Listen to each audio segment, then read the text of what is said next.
자, 철학 통조림, 담백한 맛. 우리 재현이부터 시작하겠습니다. 네. 이 책은 그 철학에 대한 내용이 있는데, 그 애초에 여러분은 그 철학의 중요성이나 아니면 철학을 배우는 게 왜 중요하다고 생각하나요? 사랑님. 음, 우선 자신의 가치관을 형성하는 데 중요한 역할을 갖고, 그리고 우리의 시선을 더 넓혀줘서 다양한 생각을 갖게 하고, 그리고 어떤 것이 옳은 것인가 하는 판단력도 길러주기 때문에 철학은 중요하다 생각합니다. 서현님. 음, 나 문제 한 번만 다시 말해줄래? 그 철학의 중요성이 뭐라고 생각하시나요? 음, 사람이 살 때 뭔가 옳고 아닌 일을 판단하고 그게 왜 맞는지 이런 걸 생각할 수 있게 해준다. 저도 비슷하게 철학을 배울 때 뭔가 기본적인 지식도 넓혀주고 또 꼭 내가 맞지 않다 약간 이런 걸 배우기도 하는 것 같아서 다른 분야를 배울 때도 되게 도움이 되는 것 같습니다. 저 여기까지. 네, 수고했습니다. 그래서 지금 여러분들이 철학하는 부분에서 이른바 옳고 그름의 문제에 대해서 이야기했는데, 옳고 그름의 문제가 철학에 관한 게 맞긴 합니다. 근데 그게 이제 철학의 한 부분이지. 그래서 혹시 여러분들 책 그 뒷날개에 보면 이 시리즈가 이 책은 지식을 위한 철학 통조림이에요. 3, 4권. 근데 이거 말고 1, 2권은 제목이 뭐야? 맥- 도덕을 위한 철학성들. 도덕을 위한 철학 통조림이라고 되어 있어서 아까 하랑이나 서연이가 얘기했던 그 바들 옳고 그름의 어떤 그런 문제들은 도덕을 위한 철학 통조림에 더 자세히 이렇게 나와 있지. 그래서 이제 우리가 철학에 있어서 정의란 무엇인가, 옳고 선악이란 무엇인가, 옳고 그름은 무엇인가, 인간은 어떻게 살아야 되는가, 라는 문제도 상당히 중요한 어떤 그런 문제. 근데 이제 우리가 이번에 본 이 지식을 위한 철학 통조림이라는 책은 그러한 옳고 그름의 문제에 주목하기보다는 이 책은 여러분들 어디 보면 되냐면 제일 앞에 그 머릿말이겠지. 여기 저자가 지식을 위한 철학 통조림을 내놓으며라고 되어 있는데 거기 한번 읽어보겠습니다. 찾았으면 재현이 이 책에는 이 책에는 지식에 관한 지식, 곧 지식이 무엇인지, 어떻게 얻는지, 얻을 만한지, 어떻게 발전해 왔으며 또 어떻게 발전해 가야 할지 등에 대한 이야기들을 담았습니다. 그렇지. 거기. 그러니까 이런 질문. 지식에 관한 지식. 도대체 지식이란 무엇인지, 우리가 어떻게 알 수 있는지, 그리고 그걸 믿을 수 있는지, 그 부분에 대한 고민이 있다는 거지. 그러니까 한마디로 안다는 것은 무엇인지, 안다는 것은 무엇인지, 그 부분이 이 책에 있어서의 가장 중요한 고민인 거고 그 고민을 그동안 철학자들이 지속적으로 해 왔다는 거예요. 그래서 사실은 지금 당장에 우리가 보통 그 윤리의 문제들, 어? 어떻게 해야 될 것인 건가, 옳은가 그른가 이런 거에 대한 것들을 많이 생각하고 그 쓸모가 이제 있는 것들인데 우리 인간이라는 존재는 꼭 어떠한 것들이 쓸모 있어야만 그걸 추구하는 존재가 아니라 그냥 호기심, 그러니까 그 자체를 알고 싶어하는 어떤 그런 마음, 그래서 진리를 탐구하는 마음, 아름다움을 추구하는 마음, 그 자체가 우리 인간의 어떤 그런 어, 특별한 점이라는 거야, 특별한 점. 그래서 우리가 뭐 이제 물론 이런 식의 얘기가 좀 위험할 수 있어. 왜냐면 우리가 지금 그 과거에는 우리가 이제 그 이 책에도 뭐 나오지만 신중심의 생각들, 신중심의 생각에서 그 다음 시대가 인간 중심의 시대가 있었어. 그래서 인간을 만물의 영장으로 보고 인간을 특별한 존재로 보고. 근데 다시 요즘의 그 흐름은 인간 역시 그냥 뭐야? 자연의 일부분이다. 라고 하는 어떤 그런 부분들이 중요한 그런 부분들을 갖고 있는데 그럼에도 불구하고 그 인간이 여타의 동식물들과 다른 지점, 그 다른 지점을 어디서 찾을 건가? 라는 부분에서 바로 인간들은 꼭 뭘 필요해서 하는 것들이 아니라 그 호기심, 음? 그 자체의 아름다움을 추구하는 그 부분들을 갖고 있는데 바로 이 책에서도 역시 지식에 대한 어떤 그런 그 진리를 찾고자 하는 어떤 갈망들, 갈구들 이러한 내용들을 담고 있습니다. 그래서 이 책이 1권이고 지식을 위한 그 철학 시리즈 중에서는 1권이고 나머지 2권이 있는데 이 책 차례 잠깐 보면 1장이 뭐 프로메테우스에서 프로메테우스 선물 해가지고 이제 우리 인류를 설명할 때 하나님이 천지를 창조했다. 하나님이 인류를 창조했다. 라고 하는 어떤 그런 부분에 대한 생각들, 기독교 신앙을 갖고 있는 그런 부분이 하나 있다라면 이쪽 아, 그리스 로마 우리가 그 기독교 신앙 우리가 이제 헤브라이즘이라고 얘기하고 이쪽 그리스 로마 우리가 헬레니즘이라고 얘기하는데 요 헤브라이즘과 헬레니즘이 서양 철학, 서양 철학을 밑받침하는 중요한 두 기둥이에요. 근데 요 그리스 로마 철학에서 중요한 인물, 우리 인간의 삶과 관련돼서 중요한 인물은 누구야? 늘 읽었잖아, 금방. 누구? 1장 나와 있는 인물이잖아. 프로메테우스. 프로메테우스야. 왜 프로메테우스가 우리 인간에게 중요한 의미를 갖고 있어? 그 그리스 로마 신학 잘 알지 않아? 프로메테우스가 인간하고 무슨 관계야?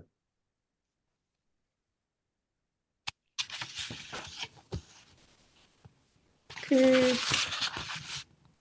약간 그 인간을 만들고 뭐 능력을 주고 이런. 그렇지. 성경에서는 하나님이 천지를 창조하시고 하나님 인간을 만들었지만 그리스 로마 신화에서는 누가? 프로메 프로메테우스가 인간을 만들고 특히 인간에게 뭘 선물한 거야? 능력 불 능력 중에서 이제 불을 갖다 줌으로써 인간이 이른바 차별화되는데 결정적 기여를 한 인물이 바로 프로메테우스라는 얘기야. 그래서 여기 지금 보면 프로메테우스가 준 선물이 무엇인지라고 하는 그런 부분들에 대해서 이야기하고 있는데, 그 다음에 이제 이거는 이제 어쨌든 신화적인 얘기고, 그나마 이제 본격적인 철학의 시대로 들어와서 이 장에서 누구 얘기를 하고 있어? 이 장에서는 소피스트. 소피스트를 얘기하고 있어. 응. 여러분들 소피스트 들어봤을 거 아니야? 네. 소피스트 하면 여러분들 떠오르는 이미지가 뭐야? 알고 있는 것들 중에 소피스트 하면 음, 여기 떠오른 제목이 뭐라고 돼 있어? 배변. 궤변이 뭐야? 궤변이. 그 약간 그 이렇게 설명해도 되는지 모르겠는데 약간 모순처럼 음. 되게 있는. 그러니까 궤변을 묻는다. 그러니까 앞뒤에 맞지 않는 얘기, 말도 안 되는 얘기. 그래서 요소리라고 하기도 하고 말로 상대방을 막 그럴듯하게 뭐 하는 거야? 꿰어, 꼬셔. 음, 근데 사실은 우리가 차근차근 들어보면 말이 안 돼. 뭐 이상해. 근데 그냥 들어보면 말이 되는 것 같아. 그 상대방을 혹하게 하는 거. 우리가 그것도 궤변이라고 하는데 소피스트의 궤변이라고 하는데 요 측에서는 그래서 소피스트에 대해서 상당히 그 비난하는 경우가 많아. 나쁜 사람들이라고. 근데 이 책에서는 소피스트에 대해서 좀 새로운 시각을 얘기하고 있는 부분이 있다는 거예요. 서연아, 소피스트에 대해서 이 책에서 뭐라고 얘기하고 있어? 거기까지 읽었으니까 소피스트 기억 남는 게 뭐가 있어, 서연이?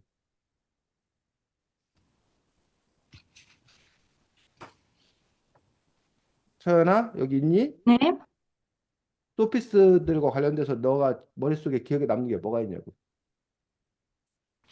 음,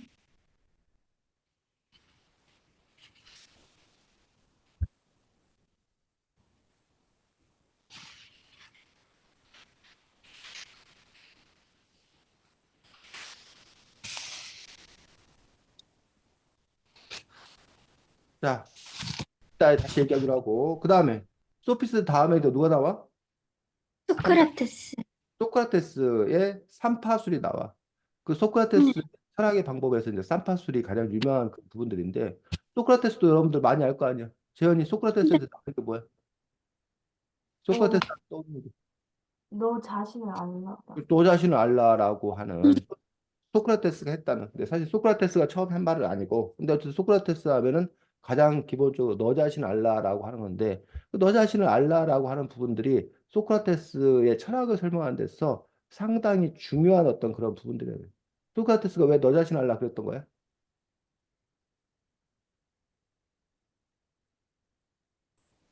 재현아, 소크라테스가 왜 너 자신을 알라?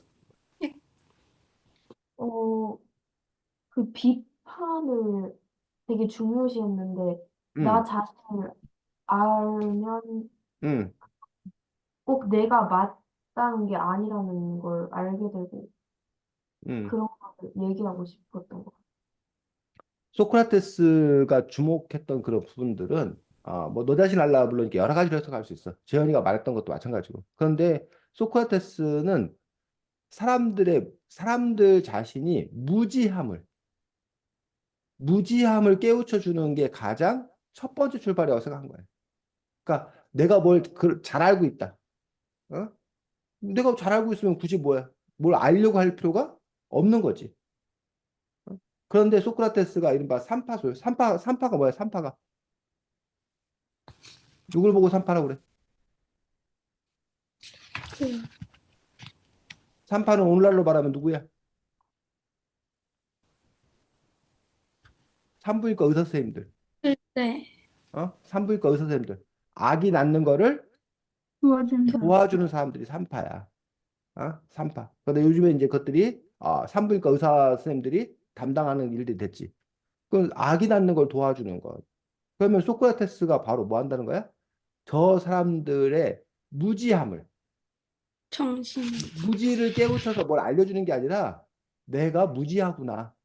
나는 사실을 깨우쳐서 알려주는, 도와주는 역할을 했다는 거야. 그 방법으로 쓴 게 뭐야? 소크라테스가.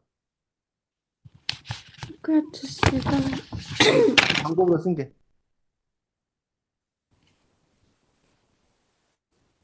계속 질문하는 거, 질문하는 거. 그, 계속 이야기를 나누는 거 아니에요? 이야기 나누는 거, 계속 질문하는 거. 그래서 그런데 하고 또 못 사는 그 예를 들면 발레를 들면서 계속 물어보는 거야. 그럼 나중에 그 사람이 뭐해? 그럼 상대방이 알게 뭐라고 돼. 그래? 어? 왜 그래? 왜 그래 그래 하고 화내? 상대방이 막 계속 얘기하다 보니까 막혀. 응? 자기도 모르는 게 있어. 그러다 보니까 나도 뭐하구나? 무지하구나. 부족.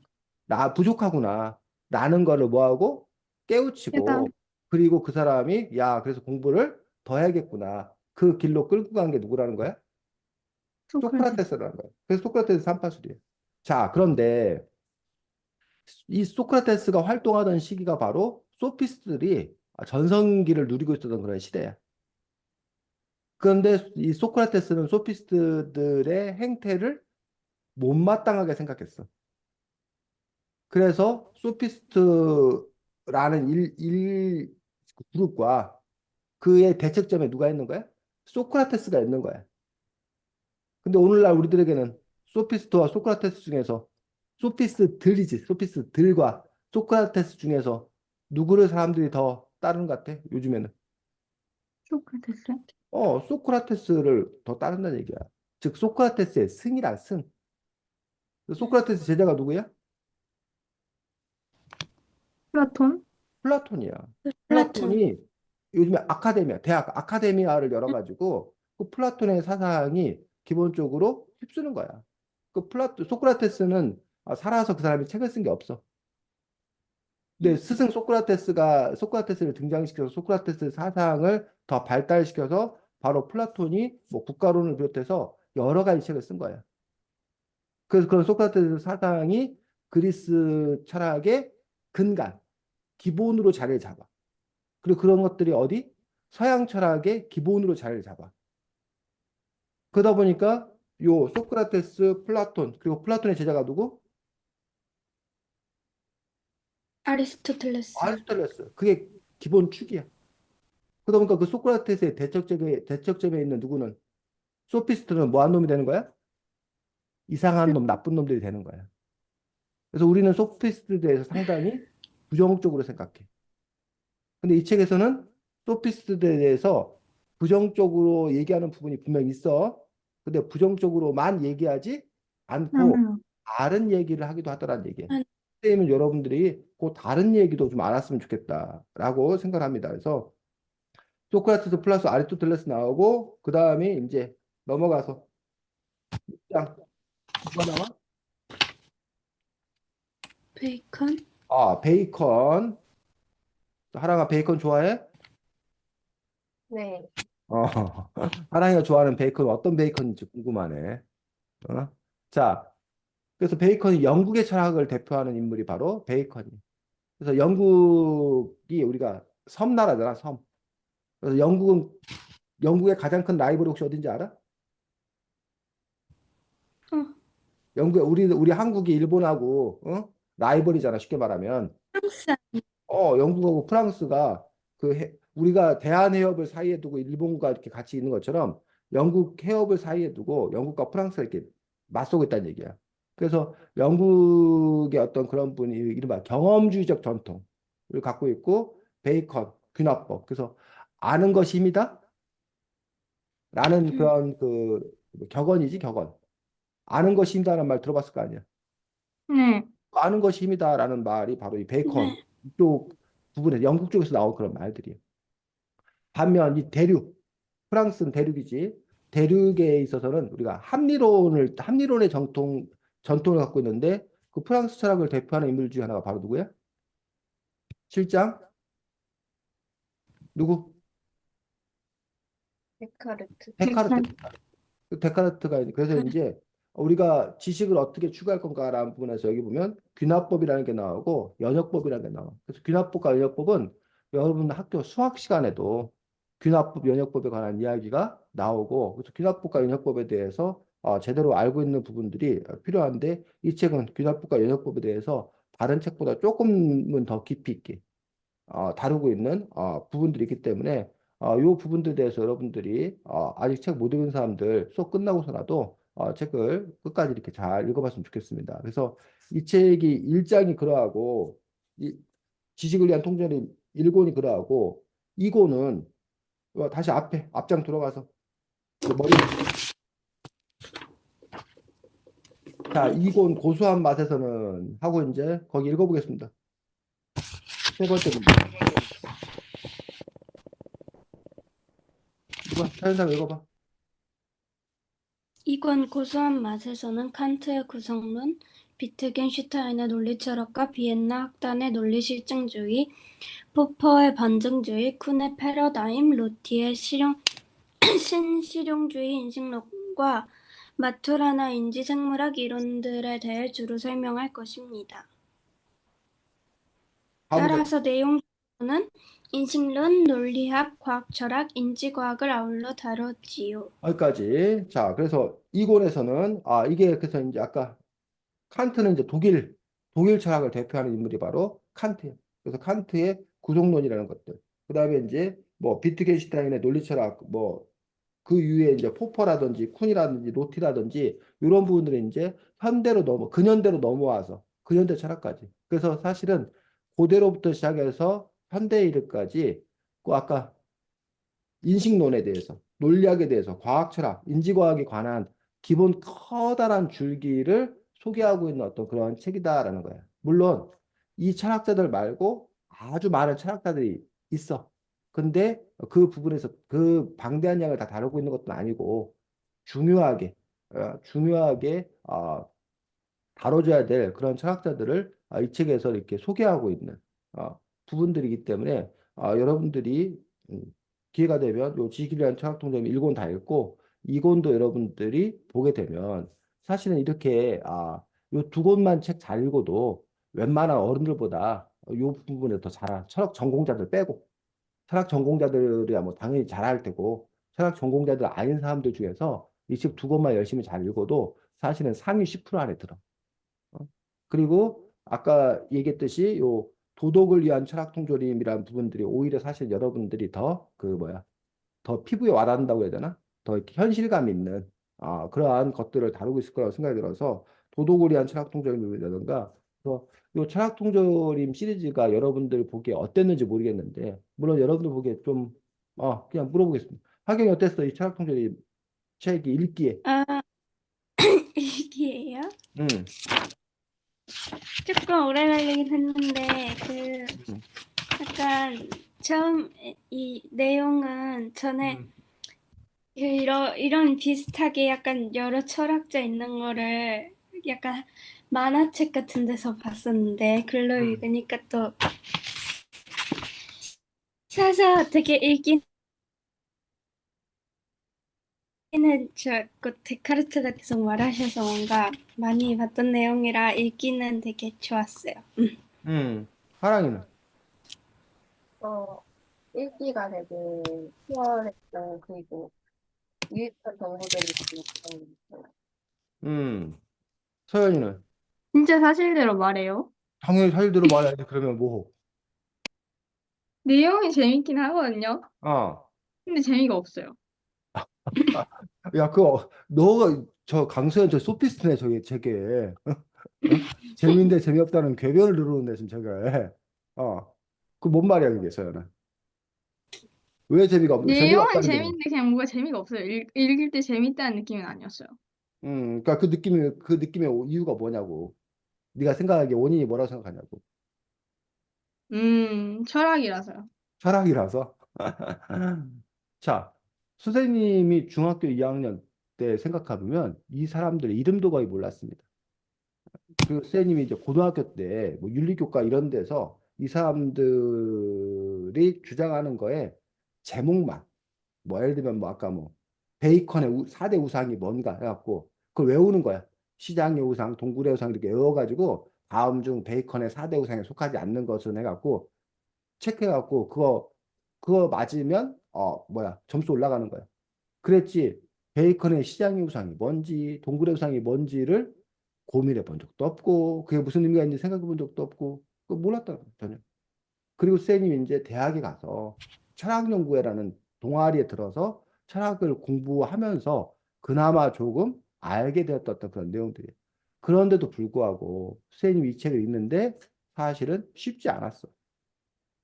요 이해에 가는 어떤 그런 그나마 근데 쌤 이 책이 다른 책들에 비해 좋다고 생각하는 것들은 흥미롭게 쓰고 있고 어쨌든 이렇게 쉽게 풀어서 설명하려고 노력하고 있어.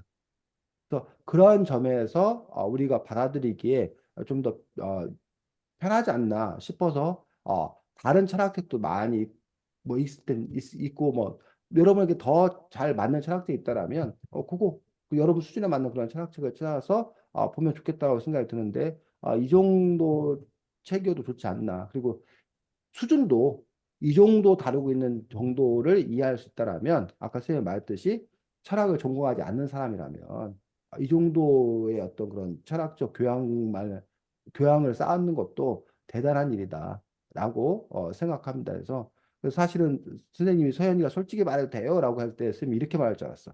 하경이하고 하랑이 쟤들이 이상한 애들이에요. 어떻게 이게 재밌을 수가 있어요? 전 어려워 죽는 줄 알았어요. 이럴 줄 알았어요, 나. 근데 서현이가 재미는 있어갖고 이것도 괴물이군 이렇게 생각했어요. 이 아니, 괴물들. 그렇게 재미가 없진 않았어요. 그러니까는 아주 훌륭한 서현이가 철학이라서 재미없는 게 아니라 이 정도가 재밌으면 서현아 너는 철학을 충분히 공부할 역량을 갖고 있는 거야. 자, 그래서 아까 했던 얘기 다시 돌아가서 그 소피스트들 얘기 부분들이 다른 책에서는 소피스트들을 워낙 궤변론자라고 욕만 해대고 있어서 이 책에서는 소피스트들에 대해서 좀 다른 얘기를 하고 있어서 그 부분을 우리가 함께 좀 살펴볼 수 있도록 하겠습니다. 53쪽.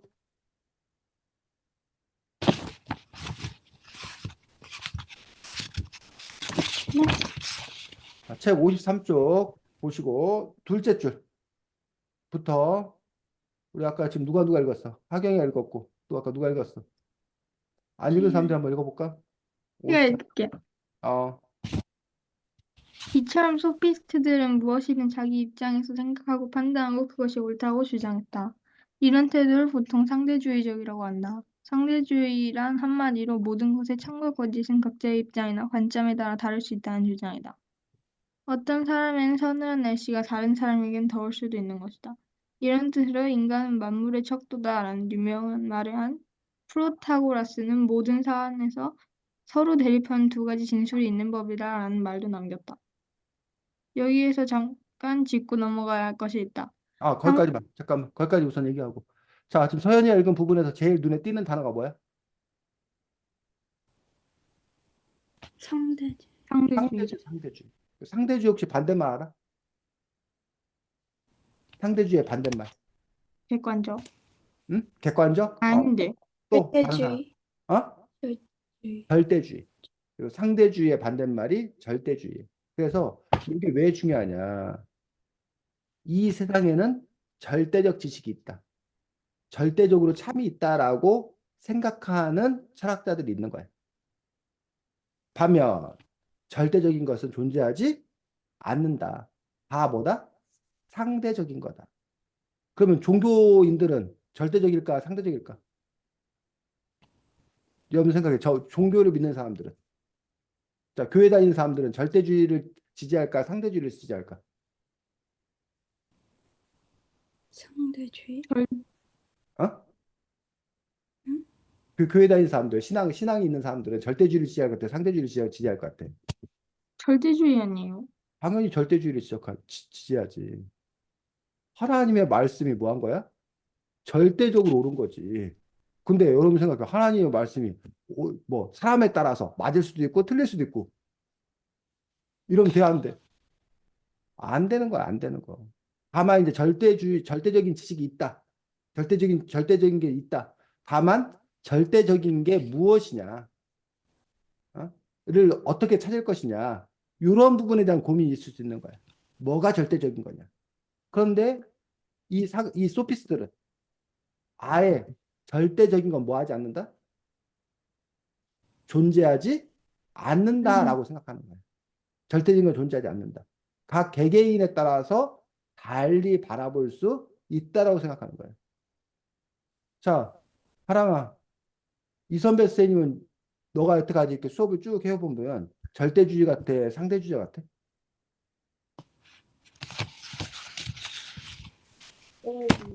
뭐라고?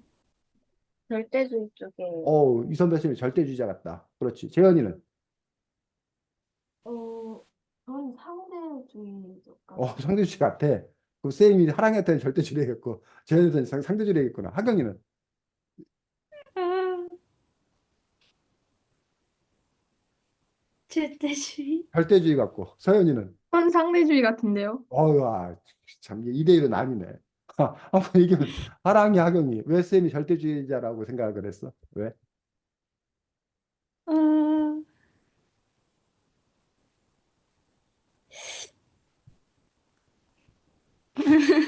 그냥 막연히? 그럴 것 같아? 네.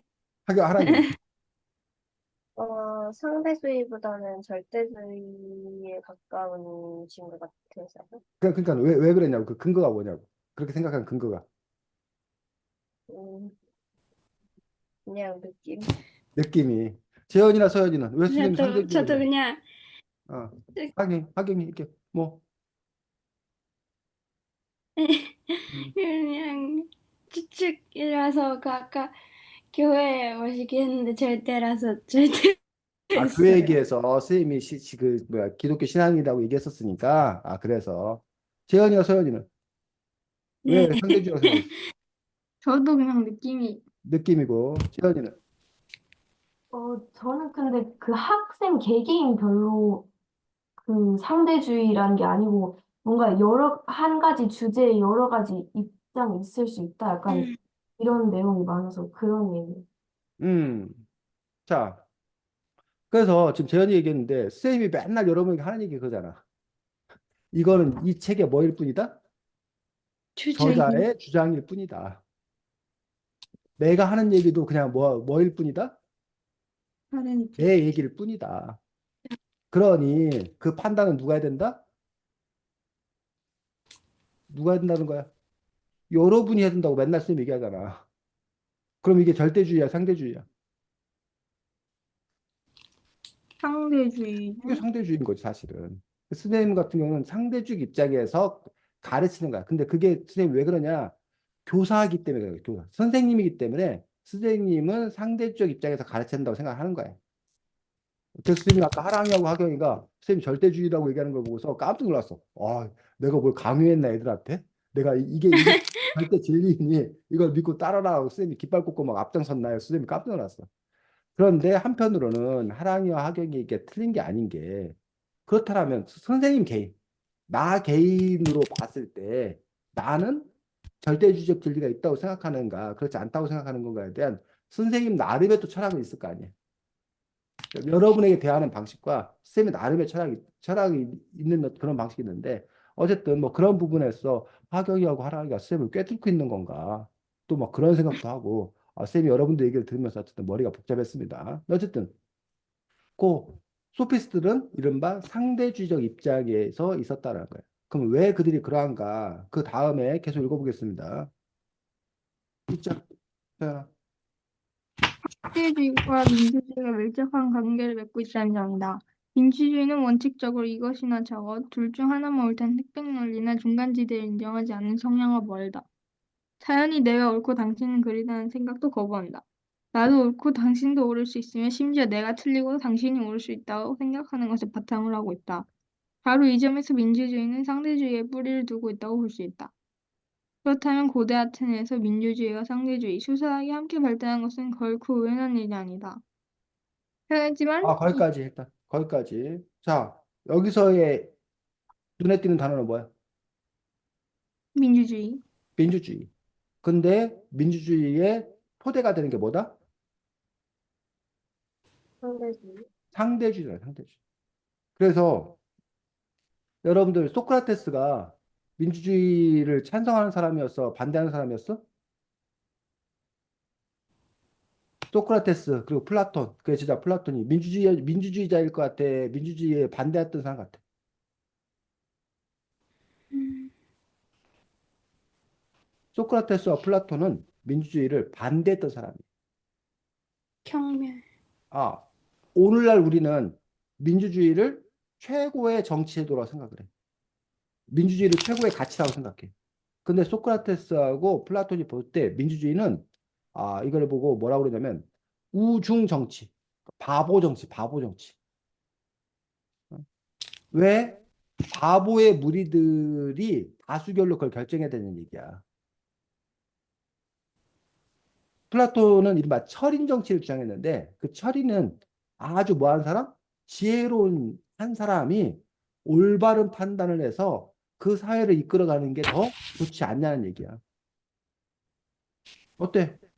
여러분들이 볼 때 지혜롭고 올바른 사람이 자기가 좋은 결정을 해서 그 사회가 발전해 나가는 게 좋다라는 말. 솔깃하지 않아? 아닐 수도 있잖아요. 뭐라고 서연아? 지혜롭긴 한데 어느 음. 순간 지혜롭지 않은 결정할 수도 있잖아요. 그렇지. 그 부분에 있어서 이제 민주주의자들이 얘기하는 것들은 과연 그 지혜로운 철인이라는 게 과연 존재할 수 있느냐. 그리고 그가 과연 늘 지혜로운 판단을 할 수 있겠냐. 라는 부분에 대해서 의문을 제기. 물론 플라톤은 철인을 아무나 철인이 되는 게 아니야. 그 철인이 되기 위해서 나름의 그 수련의 과정들이 체계적인 수련의 과정과 장치를 만들어. 철인이 되기 위한. 그래서 정말로 뭐야. 지도자가 되기 위한 어떤 그런 과정들. 그래서 그 지도자가 결정을 내려야 된다는 거야. 플라톤은. 그런 국가가 좋은 국가라는 거야.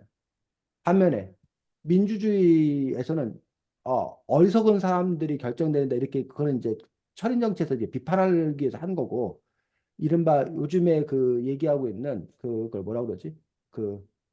갑자기 왜 요즘에 딱 용어가 생각이 안 나서 그 다수가 함께 하면 오히려 더 지혜로운 결정을 할 수 있다. 라는 그 용어가 있거든. 집단지성. 집단지성이라고 하는 아, 용어인데 집단이 오히려 모여서 의논하고 뭐 하면 가장 최적의 안을 결정할 수 있다. 이게 집단지성. 그렇기 때문에 한 사람이 내린 결정보다 집단이 내린 어떤 그런 결정이 더 좋은 결정을 할 수 있다. 라는 것들이 이제 민주주의자들이 주장하는 그런 바들이라는 거지. 근데 사실은 그 민주주의가 늘 좋은 결정을 했냐, 옳은 결정을 했냐? 그렇지 않아. 민주주의 과정에서 나쁜 지도자도 많이 뽑았어. 어? 그러면 뭐 그 부분에서 어쨌든 차이가 있고, 근데 민주주의를 하느냐 전제주의를 하느냐라는 부분에서 결정적인 차이 중에 하나는 주권, 누가 주인냐의 문제라는 거야.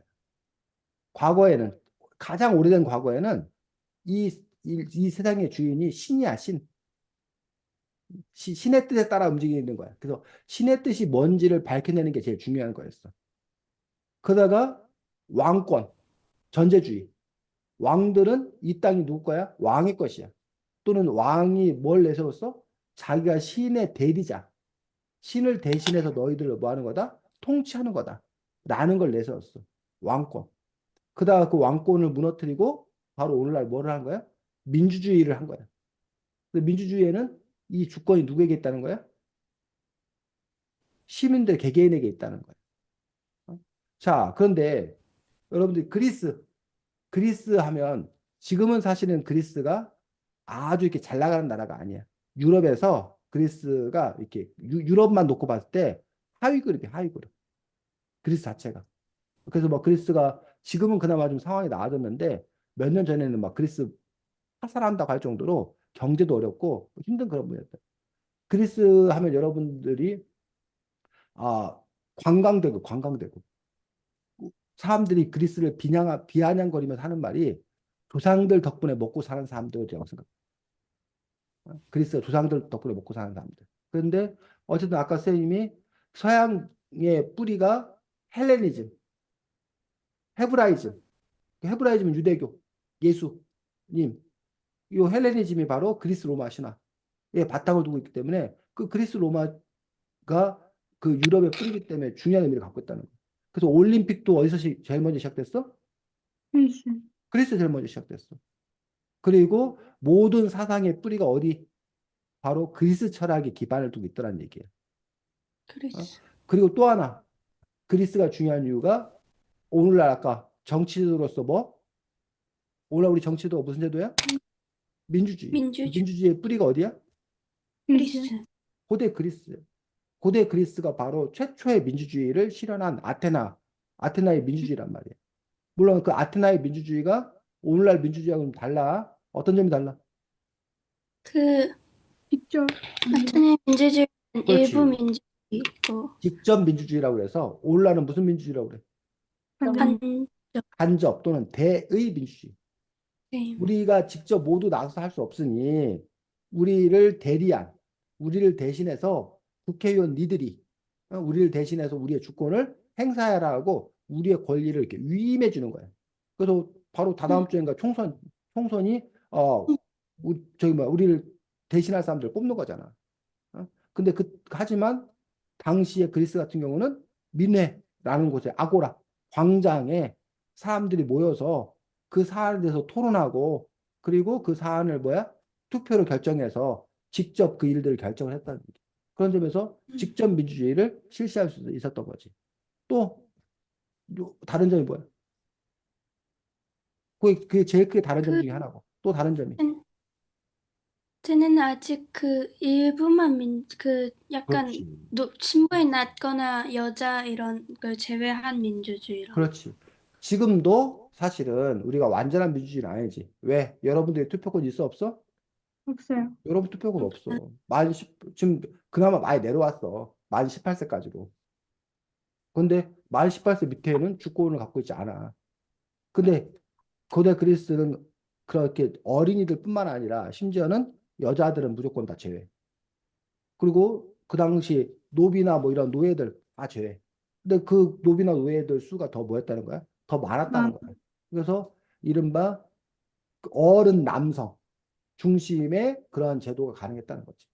그리고 직접 민주주의가 가능한 이유가 사실은 어른 남성으로 제한하다 보니까 그 숫자가 그 수가 그리고 그 아테네라는 도시국가였기 때문에 그 사이즈가 이렇게 큰 게 아니야. 그래서 직접 민주주의가 가능했던 그런 부분들이 있고. 근데 오늘날 다시 이제 우리가 직접 민주주의를 하자는 얘기가 있어. 그러면 어떻게요? 오늘날 서연아 뭐라고? 어떻게 해요? 어떻게 하냐면 스마트폰 들고 스마트폰으로 아, 어떤 요즘에 지금 우리나라 지금 제일 큰 뜨거운 이슈가 뭐야? 재현이는 아니겠지만 어떤 우리 한국의 제일 현재 뜨거운 이슈가 뭔지 혹시 재현 알아? 한국 뉴스 좀 봐?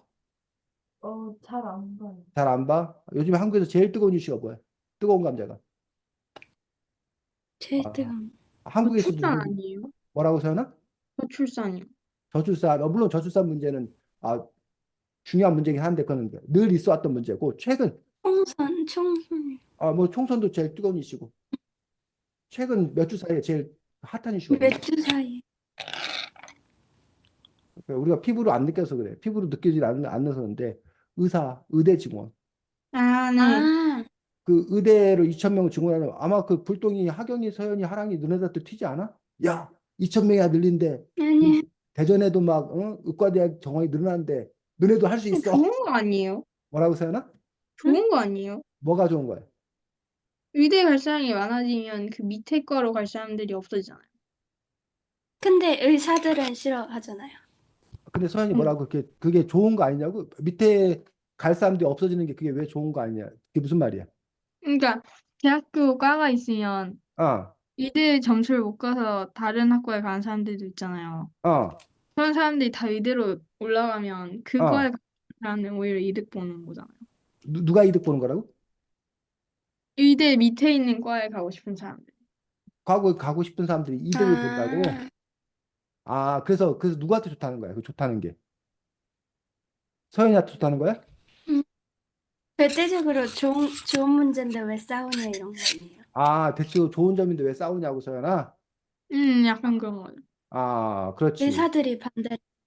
어, 그렇지. 근데 왜 반대해요, 그걸?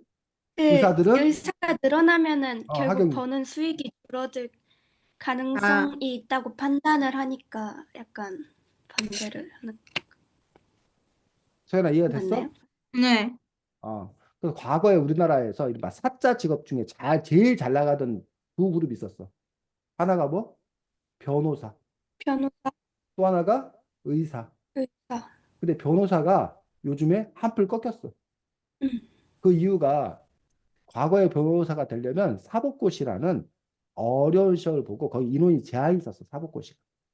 근데 요즘은 사법고시라는 제도가 폐지가 되고 대신 로스쿨이라고 법과 전문 대학원이 있어. 그래서 여러분들이 보통 옛날에는 법대를 나오고 뭐 법대 안 나와도 돼. 그 사법고시 시험을 패스하면 변호사 되고 뭐 이렇게 갔었는데 요즘에는 법대를 가든 안 가든 법과 전문 대학원이라고 법과 전문 대학원을 나온 사람들에 한해서 다시 그 사람들이 변호사 시험을 봐서 변호사가 되는 거야.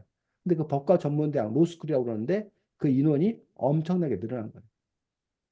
그래서 한 해에 수많은 변호사들이 쏟아져 나와. 게다가 변호사들은 다른 직업들은 정년퇴임이라는 게 있잖아, 보통. 음, 60 몇 세 정도.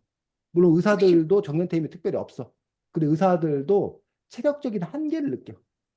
뭐 치과 의사 선생님들 뭐 입 뽑고 그러는데 음, 나중에는 나이 많아서 손 떨려서 뭐 못한다는 거야. 그래서 어느 정도 연세가 드시면 은퇴를 한다는 얘기야. 근데 변호사들은 상대적으로 뭐 변호사도 물론 그 직업적 어려움이 있겠지만 저기가 없어. 은퇴 연령이 되게 그 뭐야 높아. 그러니까 쉽게 말하면 은퇴는 별로 안 하는데 새로운 변호사들은 계속 뭐 하고 쏟아져 나오고 그 변호사들은 자영업자들이야. 자기가 뭐 한 만큼 사건을 맡은 만큼 그 수입료를 받아서 먹고 사는 사람들이란 얘기예요. 근데 옛날에는 변호사 수가 적으니까 사건은 많으니까 변호사 수입료가 높았고 변호사들이 돈 많이 버는 어떤 그런 직업이었다는 거예요. 귀했다는 얘기예요. 그래서 변호사들이 무슨 공무원을 한다. 그럼 최소한 5급이 기본이었어. 5급 공무원. 남의 행정고시 봐갖고 가는 5급 공무원. 근데 요즘에 변호사 수가 많이 늘다 보니까 5급 공무원으로 고용을 안 해. 요즘에 뭐 6급, 7급으로 고용을 해.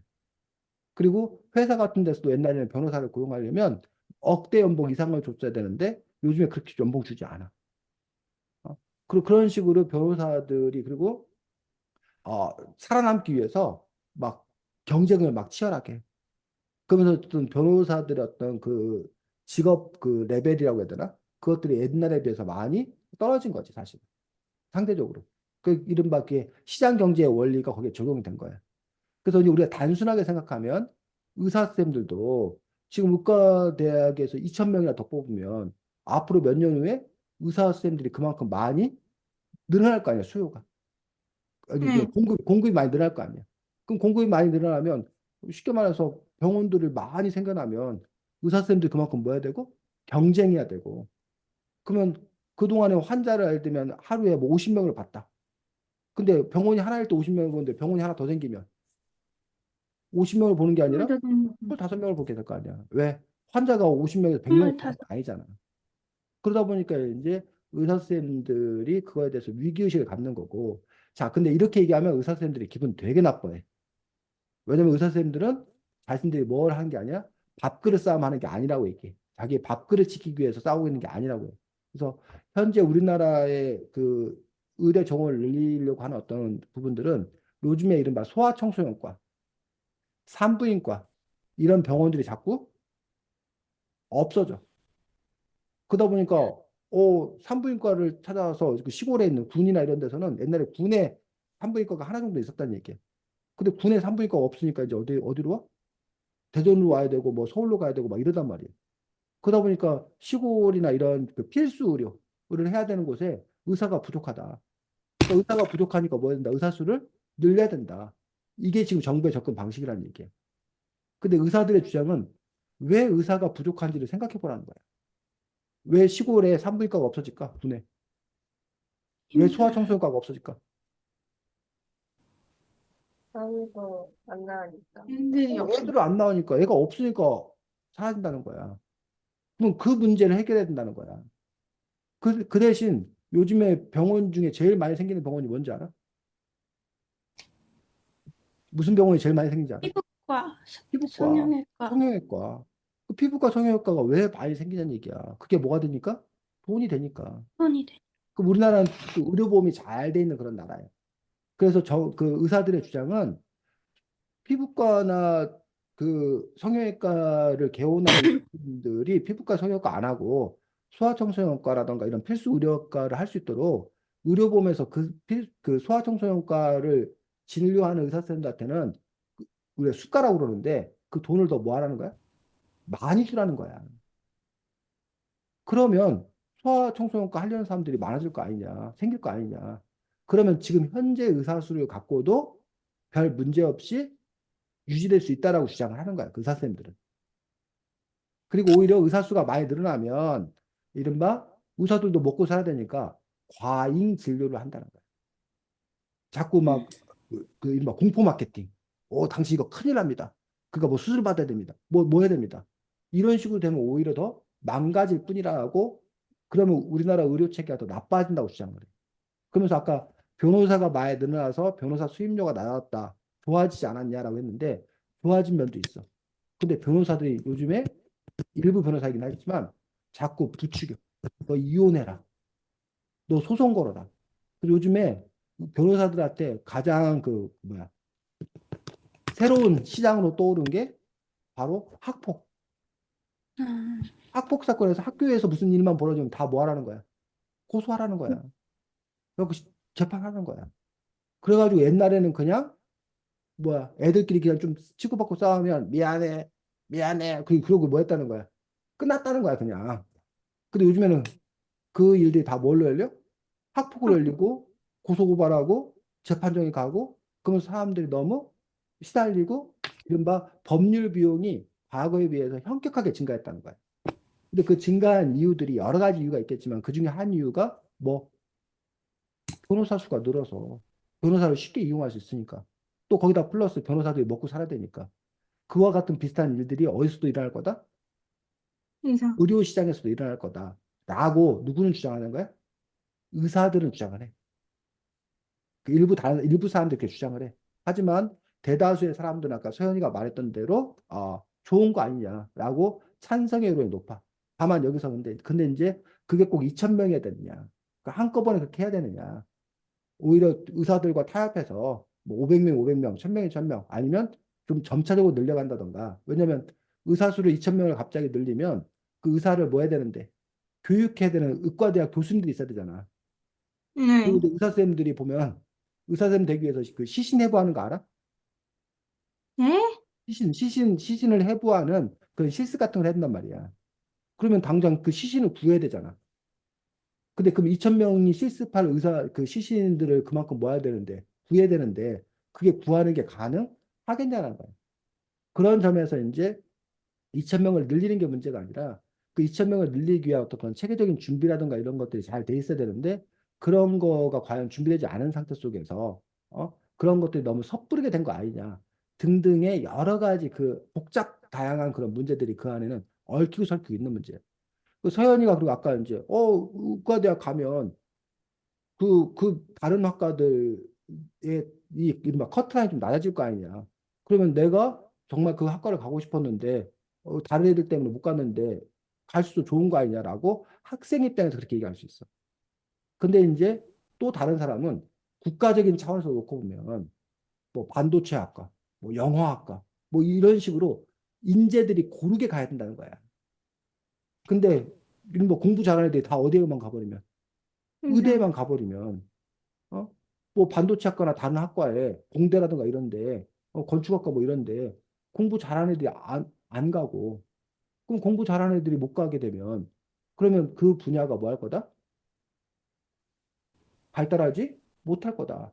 우리나라 국가가 전체 경쟁력을 놓고 봤을 때 우리나라가 앞으로 의대가 우리나라를 먹고 살릴 거냐는 얘기야. 그런 점에서 보면 우리나라의 전체 어떤 그 인력 자원, 인적 자원의 고른 분배라는 부분에 있어서도 문제다. 라고 또 주장하는 사람들도 있더라는 거예요. 그래서 이것도 역시 마찬가지야. 누구의 입장에서 바라보냐에 따라서 이런 정책의 결정이 하나가 그 정책 결정으로 해서 이익을 보는 사람도 있고 손해를 보는 사람도 있고 근데 그 이익과 손해라는 것도 단기적인 이익이 있고 장기적으로는 오히려 이익이 아니라 손해가 될 수도 있고 이런 복잡한 어떤 그런 부분들을 가지고 있다는 거예요. 그래서 그런 그 복잡한 어떤 그런 문제들을 어떻게 우리가 해결하고 또 어떠한 판단을 할 것이냐. 그리고 그 안에서 더 중요한 가치를 뭘로 여길 것이냐. 이게 지금 의료의 문제고 정치 영역의 문제지만 사실 그 밑에 기본 베이스에는 바로 뭐가 깔려 있는 거야? 철학이 깔려요, 철학이. 그 가장 밑바닥에는. 그래서 그런 점에서 이제 철학이 우리 현실의 삶과 동떨어진 다른 이야기, 아까 뭐 이렇게 지적 호기심을 가지고 뭘 탐구한다. 이런 부분도 있지만 사실은 그것만 있는 것들이 아니라 이렇게 모든 어떤 사안들을 결정하는 기본 베이스, 근간을 이루는 부분들이 철학의 문제이기도 한 부분이 있기 때문에 우리가 철학을 아는 것들이 나름의 어떤 그런 의미가 있다는 거예요. 그래서 이런 사안을 결정할 때 여러분들이 어떤 철학을 갖고 있냐에 따라서 다르게 선택할 수 있습니다. 어쨌든 소피스트들은 상대주의자고 오늘날 그 민주주의라고 하는 것들이 어, 개별 국민들마다 다른 생각, 다른 가치관을 가질 수 있다고 생각합니다. 그러다 보니까 절대주의일 때는 그냥 그 결정된 대로 따르면 되잖아. 근데 하랑이 의견이 다르고 하경이 의견이 다르고 소연이가 야 니들 맘만 있냐? 내 맘도 있지? 뭐 이러면서 그럼 그 결정을 도대체 어떻게 하는 얘기? 그렇기 때문에 그 결정을 잘하기 위해서 사람들을 뭐 한다는 거야? 설득해야 된다는 거예요. 그래서 직접 민주주의일 때는 나와서 뭐 했다는 거야? 연설. 연설을 해서 연설을 잘해서 사람들을 잘 설득할 수 있는 사람이 능력자였다는 얘기예요. 그래서 그 연설을 잘할 수 있도록 뭐 하는 사람? 도와주는 사람. 그게 누구였다는 거야? 응? 사람들이 설득을 잘할 수 있도록, 연설을 잘할 수 있도록 그걸 코칭하고 도와주는 사람이 누구였다는 거야? 지금 우리 누구에 대해서 얘기하고 있어? 철학가. 어? 서연아 뭐라고? 철학자, 철학자. 철학자 중에 철학, 누구? 응. 53쪽. 우리 지금 그 읽고 있으면서 우리 지금 누구 때문에 누구에 대해서 지금 계속 읽고 있는 거야? 소피스트. 소피스트들이 바로 그러한 역할을 했다라는 거야.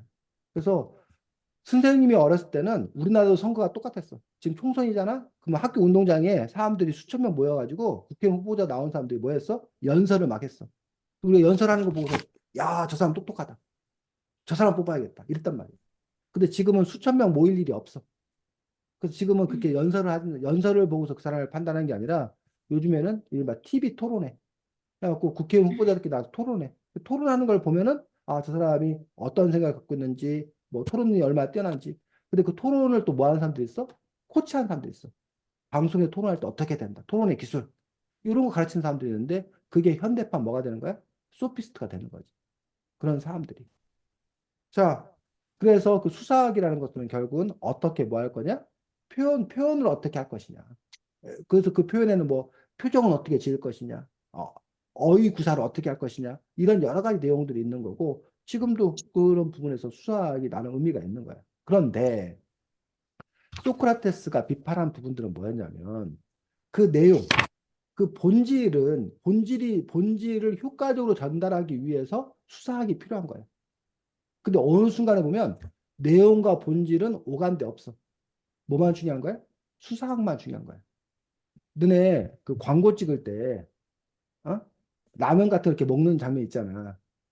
근데 예를 들면 그 무슨 라면 그, 그 신라면 광고를 찍는다고 봐. 그러면 신라면 갖고 광고 찍을 때 신라면을 먹으면서 광고를 찍어야 될 거 아니야. 근데 광고 찍을 때 보면 때로는 신라면을 뭐 갖고 광고 찍지 않는 경우도 있어. 왜? 이미지가 별로라서. 그치. 그 사람들한테 맛있게 보이는 게 중요한 거야. 맛있게 보이는 게 아니라 이미지 연출을 해야 되는 거야.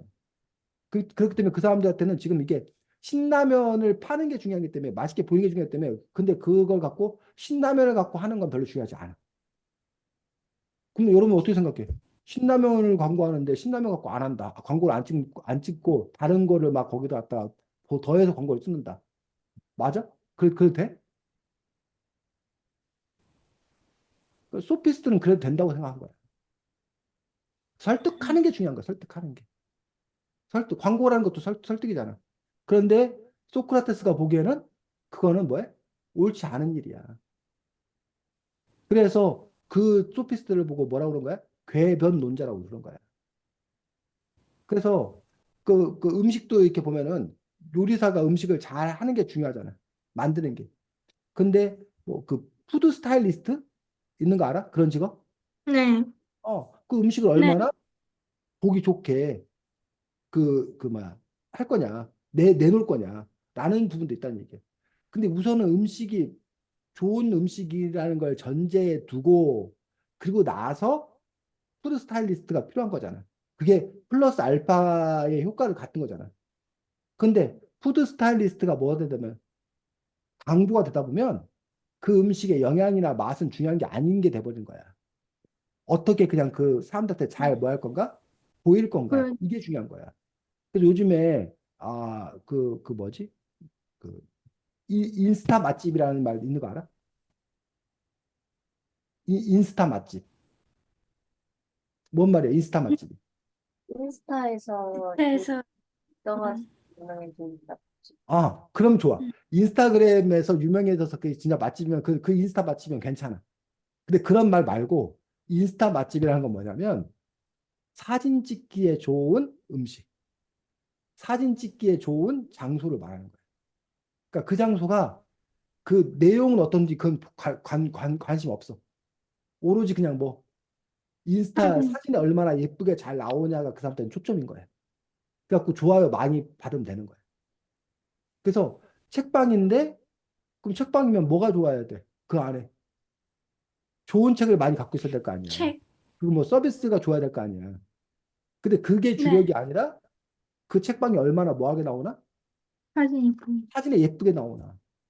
그게 더 중요한 거다. 라고 하면 그걸 여러분들 어떻게 받아들일 거는 얘기야. 그게 좋은 일로 받아들일 것인지 아니면 본질을 훼손하는 일로 받아들일 것인지. 그래서 소피스트를 비판하는 사람들은 그 사람들이 인스타 맛집 뭐 이렇게 본질은 오간데 없고 그거를 그냥 사진 찍는 거 내보이는 거에만 더 관심을 두고 있다. 그러니 그것은 뭐다? 잘못이다. 원래 뭘로? 책방이면 책방 다움 본질로 뭐 해야 된다? 돌아가야 된다. 라는 그런 철학자들이 있다는 거지. 자, 그래서 그럼 그런 소피스트는 나쁜 놈들이다. 라고 이야기하는 게 그동안의 시각이었다는 거야. 그런데 지금 선생님이 말하고 싶은 건 음, 근데 그 책방에서 좋은 책을 갖고 있는데 이 좋은 책을 더 사람들이 호감을 갖고 바라볼 수 있도록 잘 꾸미는 일이 그거 자체가 나쁜 일이야? 아니죠. 자체는 필요한 일이잖아. 아니요. 근데 그 정도가 어디까지냐가 문제라는 거야. 지나쳐. 그래서 지금 그 부분에서 민주주의와 상대주의 수사학이라는 부분들. 그래서 요 소피스트라는 존재들이 필요한 존재인 거지. 민주주의가 돼도 되려면 설득을 잘해야 되고 그 설득의 기술은 필요한 부분이라는 거예요. 근데 문제는 설득의 기술만 가르쳐서 원래 원래 것은 오간데 없고 어떻게 하면 설득 뭐든지 그냥 설득만 시키면 된다. 라는 식으로 가는 거는 그건 우리가 비판한다는 거예요. 우리가 그런 얘기 돼지가 꼬리를 흔들어야 되는데 꼬리가 돼지를 흔드는 경우가 있다는 거예요. 꼬리가 몸통을 흔드는 그게 바로 궤변이라는 거예요. 그래서 우리가 본말이 전도되었다라는 게 근본이 된 것과 끝이 뒤집어 엎어지는 것들. 그런 거는 경계가 되지만 하지만 그렇다고 해서 그 모든 걸 다 없애야 되느냐? 그건 아니라는 거예요. 자, 계속 읽어보겠습니다. 그다음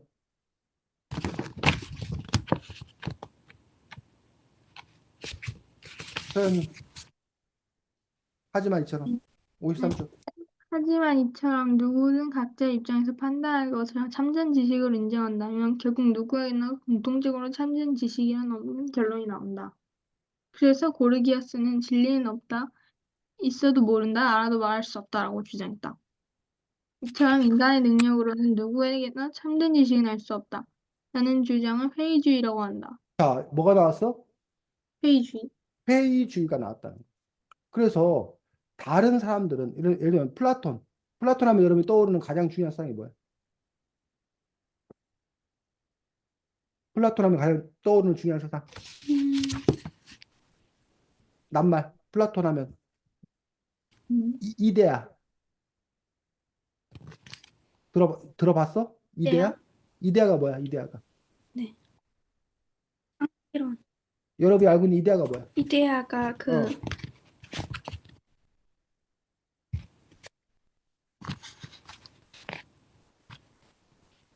자, 플라톤의 이데아는 뭐냐면, 자, 하랑이라는 사람이 있어. 하경이라는 사람, 재현이라는 사람, 소현이라는 사람이 있는데, 사실은 하랑이가 완벽한 사람은 아니라는 거예요. 재현이가 완벽한 사람은 아니라는 거예요. 그런데 이 세상 어딘가에 뭐가 있다는 거야? 완벽한 사람이 있다는 거예요. 그 완벽한 존재. 그걸 보고 뭐라고 불러? 이데아, 이데아.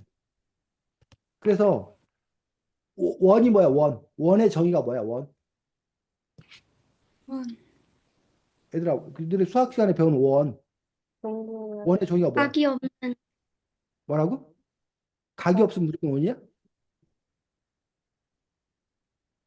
원의 정의는 어디 쓴 제도 지름이 다 똑같은 그렇지. 거잖아요. 아니야? 그 어, 뭐라 그래야 되지? 중심점을 중심으로 해서 같은 거리에 네. 있는 거를 뭐 한 거? 연결한 선. 이게 원이잖아. 네. 자, 쌤이 오늘 이렇게 그래서 뭐 컴퍼스를 갖고 그리던 뭐 무슨 오늘 네. 그렸어. 근데 우리가 그린 원 중에 진짜 원이 있을까? 중심점을 기준으로 늘 똑같은 거리에 있는 원을 우리가 그려낼 수 있을까? 아니죠.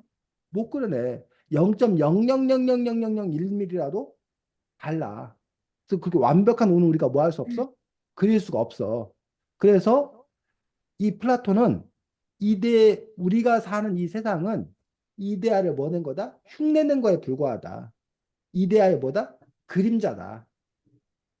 하지만 어딘가에 뭐가 있다? 이데아가 이데아. 있다. 이데아 세상이 있다라고 생각하는 거야.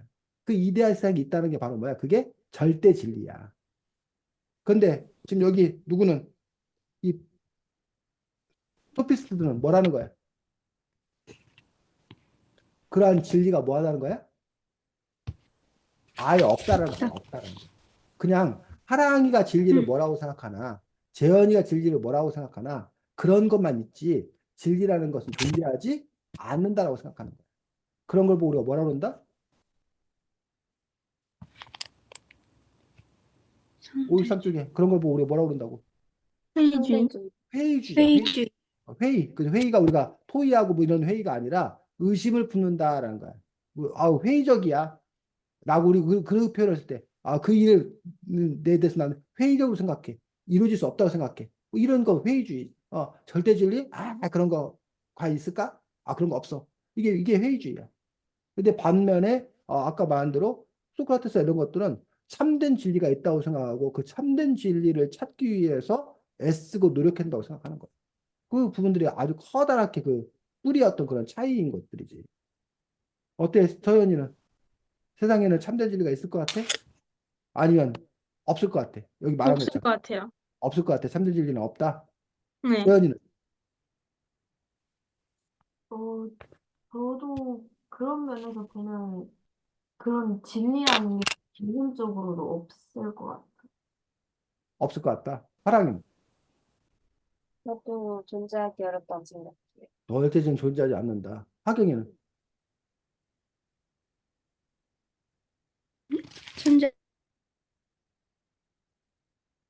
자, 존재하지 않을 것 같긴 한데. 존재하지 않을 것 같아. 자, 여기 소피스 얘기만 너무 열심히 해서 여러분이 지금 그렇게 갔는데 나중에 이제 소크라테스나 이런 쪽의 입장에서 또 열심히 들으면 역시 절대 진리 존재할 것 같아. 또 이러지 않을까? 그래서 그것들 여러분들이 판단은 좀 유보하고 그래서 근데 절대 진리가 없으면 생겨나는 문제가 또 많아. 절대 진리가 없다고 생각하면 우리가 설명 안 되는 게 또 너무 많아. 그래서 그런 점에서 우리가 또 이렇게 검토해 볼 부분들이 많이 있다고 생각하는데 어쨌든 또 우리가 다른 말은 또 이렇게 이른바 불가지론이다. 불가지론. 알 수가 없다. 우리가 가지론이 있고 알 수 있다. 알 수 있다고 생각하니까 그 알아내기 위해서 애쓰는 거잖아. 근데 불가지론 아무 우리가 노력해도 뭐 할 수 없다? 알 수가 없다. 그 불가지론자들이 또 있는 거야. 그런 점에서 그 안에서 이제 그 생각들이 이렇게 막 나뉘는 거야. 그런 그런 생각들을 수천 년 동안 철학자들이 해온 거야. 그 철학에는 두 가지 의미가 있습니다. 수천 년 동안 철학자들이 해온 철학을 우리가 뭐 하는 거? 공부하는 거. 이게 철학이야. 근데 이 철학만 있는 게 아니라 또 하나의 철학은 이 철학자들이 그렇게 고민해 왔던 것처럼 우리가 뭐 하는 거? 아까 말한 대로 진리는 있을까 없을까? 어? 아니면 진리는 절대적인가 상대적인 건가? 라는 부분에 대해서 여러분 스스로가 뭐 해보는 거? 고민해 보는 거. 생각해 보는 거. 그거 자체가 또 철학이고 철학하는 삶이라는 거야. 철학하는 삶. 그래서 요리 연구가도 마찬가지야. 하나는 다른 사람들이 만든 요리를 배워서 그 요리를 내가 할 수 있는 거. 이게 요리 연구가야. 근데 그것만 요리 연구가 아니라 또 하나는 나 스스로가 뭐 하는 거. 요리를 직접 해내는 거. 창조해내는 거. 그 두 가지를 같이 한다는 거예요. 그 철학도 마찬가지란 거예요. 두 가지를 같이 하고 있는 거예요. 근데 우리는 그 중에서 지금 기존의 철학자들의 철학에 대해서 이런 책을 통해서 알고 그걸 바탕으로 그 다음의 일들을 나아가는 수밖에 없는 그런 상황인 것들을 볼 수 있습니다.